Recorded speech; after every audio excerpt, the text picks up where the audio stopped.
अस्सलाम वालेकुम। उम्मीद है आप सब लोग खैर आफियत से होंगे।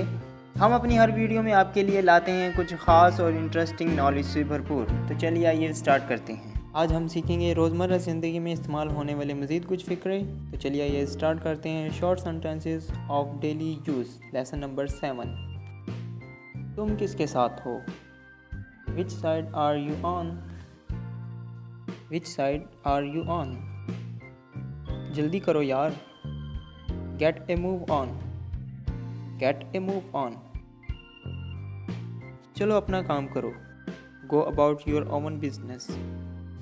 Go about your own business. आपस की बात है, इसे दूसरों तक मत पहुंचाना। It's between us, don't share it others. It's between us, don't share it others. जैसा बाप वैसा बेटा। Like father, like son. Like father, like son. Thanks for watching. अगर आपको हमारी ये वीडियो पसंद आए तो लाइक और शेयर करना मत भूलें और मज़ीद नॉलेज से भरपूर वीडियोस हासिल करने के लिए हमारा चैनल ज़रूर सब्सक्राइब करें। शुक्रिया।